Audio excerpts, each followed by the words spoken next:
Hello, this is Capricorntigress, Adrian Igo of Astrology, A Look Inside. And I'm coming to you with the general August reading for Libra. Hey, Libras. Okay, so let's go ahead and get into this here. And the biggest emphasis I see for Libras this month is that Venus is going into the sign of Libra.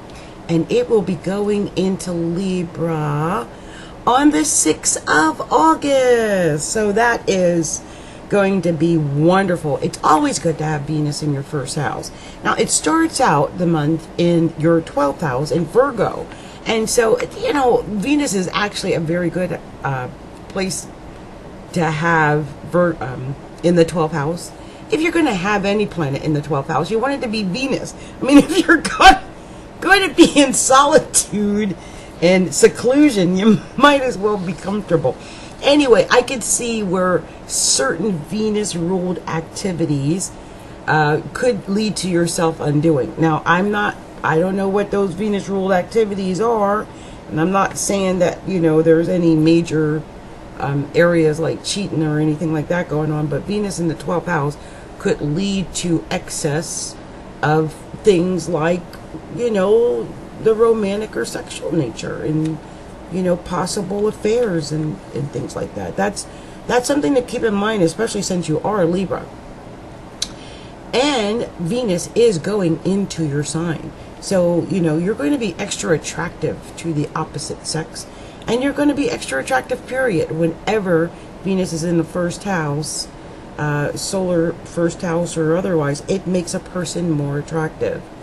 Now, you will have Scorpio, Jupiter in Scorpio in your second house all throughout the month of August, and it's been there since November. So you're really starting to hopefully feel some of the influence of Jupiter, because Jupiter is a beneficial planet, and when it's in your second house, it should really be influencing your money and your finances and all those good things and what you have to offer, and, you know, maybe get a new home or a new car. It's the stuff that we get to accumulate in this lifetime. So if you find that you've been able to accumulate stuff like a car and a house and a new TV and fancy clothes and wines and all of the wonderful things that the second house has to offer, it's because Jupiter is there. And this is a time where your finances really should be improving.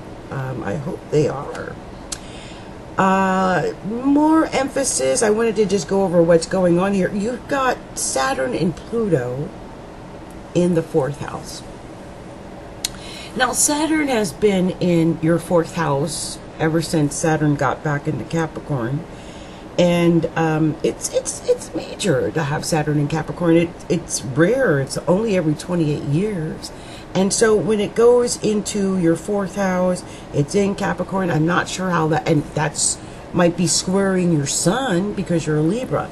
So I'm not sure how that's playing out in your life. Like, it could be playing out that you've been having some issues with, you know, family or like parents or mother or father, but basically family, home issues. You might have had to move or had things happen with your home life that have affected you. And, you know, I feel kind of bad for you because you struggled through having Mars go through Capricorn, and it got out of Capricorn and it's in Aquarius right now, but it's not going to stay in Aquarius. It's actually retrograding back through Aquarius and going back into Capricorn. I'm so sorry. I'm so sorry. So it's actually retrogrades into Capricorn again on the 12th of August. So when Mars gets into, you know, your solar 4th house, just be aware. You know, I always feel like retrogrades make us redo things. So you might be revisiting or redoing something, or having to just review something that you might have had to do when Mars was going through Capricorn the first time, but you didn't get it done, and then it went into Aquarius, which is your 5th house, and now it's going back into your 4th house, and it wants to make sure you get it done this time. You have this opportunity. It goes to, I want to say, does it tell me? No, it doesn't give the numbers, but I know it's late degrees of Capricorn, like 28 degrees or something. It's only going to be there for a short time. It's there to give you that message, whatever that message is that you didn't get when Mars was in Capricorn the first time. You're going back over it to get it this time, and then it will go back into your 5th house after it goes direct, and Mars goes direct on the 27th of August. And it'll be going direct at 28 degrees of Capricorn, and going into that 5th house again, into Aquarius. You'll be probably feeling that sometime in September. And of course, when Mars gets into Aquarius, that's going to be a whole different situation. We'll be talking about that into September. Now, Pisces is in your 6th house and has been in your 6th house for a while. You know, that Neptune in Pisces is me and Neptune. Neptune is the planet of confusion. So wherever it is, it's where things always seem to get mucked up. I mean, it's where, you know, you think it's going to go one way and it goes another way, or you believed in something and then you got let down. Neptune does that. It's where you can be like lied to. It's a deceit, where you can be deceived, because the great deceiver, you know, Neptune. But that's in your 6th house, so that's your work, that's your health, that's the people you work with, any kind of work or service oriented type of thing. And Pisces is a very serving, service oriented type of person. So I could see you maybe helping out and doing volunteer work and all type of things with Neptune in the 6th house, because you'll feel this compassionate need to be of service, especially with Venus and Libra in your 1st house. You'll feel that. Now on the 19th of August.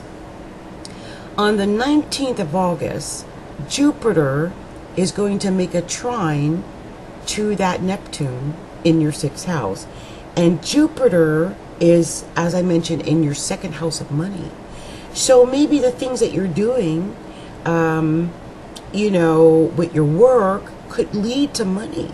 And I'm thinking something creative, because, you know, Neptune is very creative, very much so. And so is Pisces.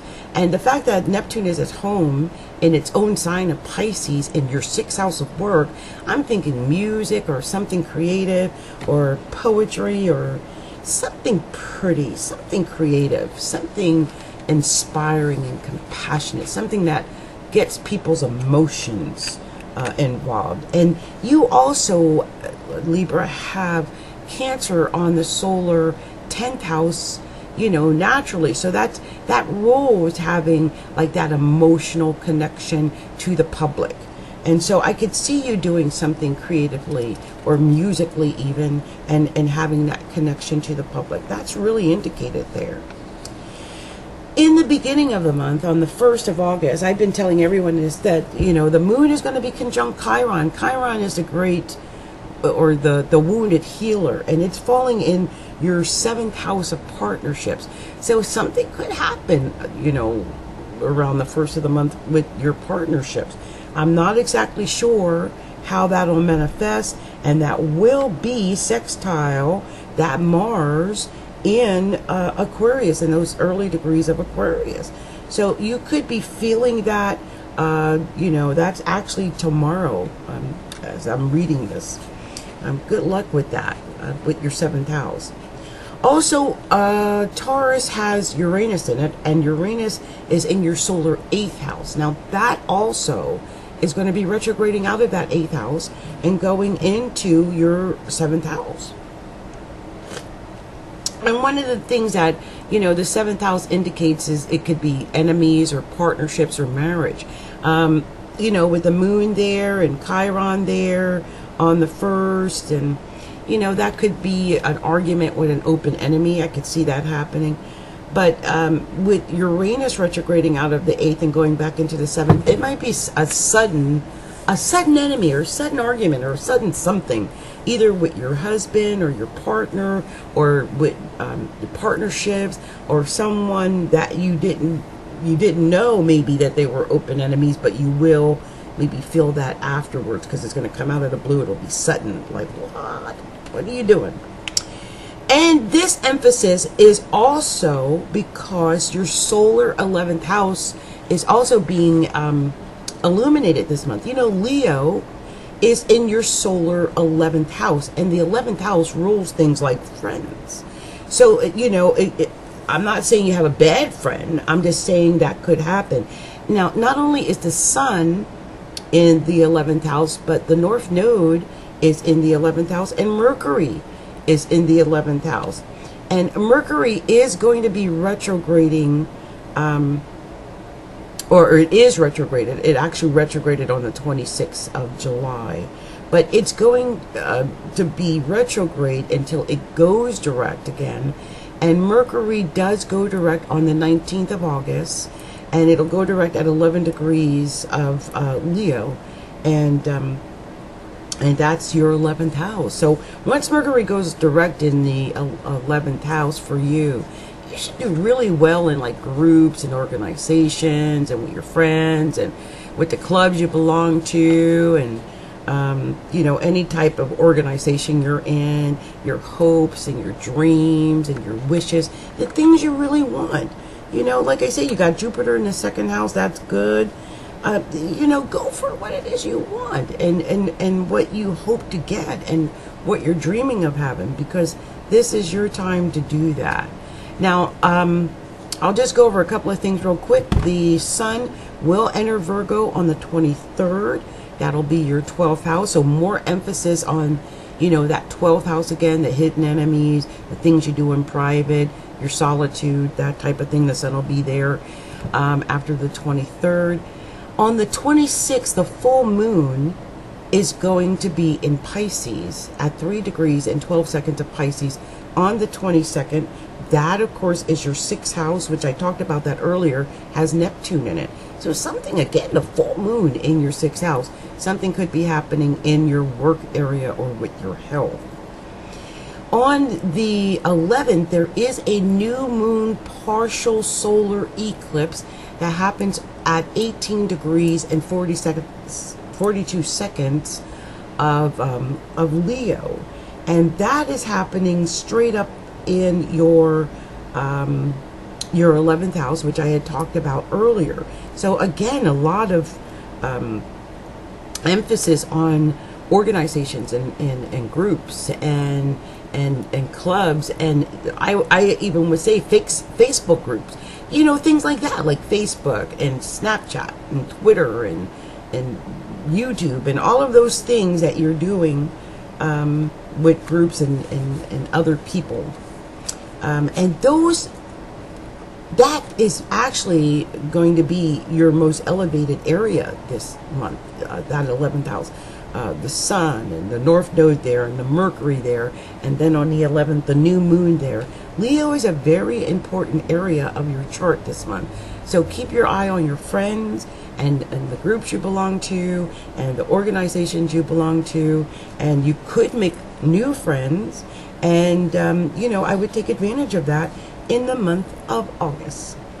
Well, this is Adrienne Igo, Capricorntigress, with Astrology, a look inside. Oh, before I go, I just want to let you know that Mars goes direct. Remember I talked about that Mars? That goes direct on the 27th of August. Mercury goes into Virgo on September 5th, and Saturn goes direct on the 6th of September. So that is your reading for the month of August. You're going to do it good, Libra. It's going to be okay. All right, you got this. You've got That Venus is going to be in your first house. You're going to be beautiful. You're going to be happy. You're going to have a good time. Enjoy it. Much love and light to you, Libras. This is Capricorntigress with Astrology, a look inside. Have a good day, everyone. Bye. Okay.